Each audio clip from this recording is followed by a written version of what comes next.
वापस गए सहाबी थे ना। मैं और आप किसी को मना करेंगे तो कहेगा क्यों जी, सही तो पढ़ी है, तो वापस जाओ नमाज पढ़। वापस गए, नमाज पढ़ी, फिर आए, सलाम दी, हुजूर ने फरमाया वापस जाओ नमाज दोबारा पढ़। वापस गए, फिर नमाज पढ़ी, तीसरी दफा आए तो हुजूर ने फरमाया नमाज वापस कर, तो हाथ बांध दिए।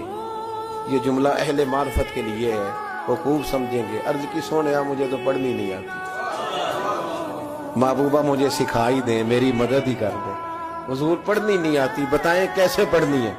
तो नबी करीम सलाम ने फरमाया जब वुजू कर तो इत्मीनान के साथ कर, और फरमाया जब रुकू कर तो फिर इत्मीनान के साथ कर, और फरमाया जब सजदा कर तो फिर इत्मीनान के साथ कर, और जब अत्तहियात में बैठ तशहुद पढ़, दुआएं पढ़, दुरूद पढ़ तो फिर जरा इत्मीनान के साथ पढ़, जरा सुकून के साथ नमाज पढ़। गोया हुजूर बता रहे हैं जब तुम इत्मीनान के साथ पढ़ोगे तो फिर अर्श का मालिक भी अजर भी झोली भर के अता फरमाएगा।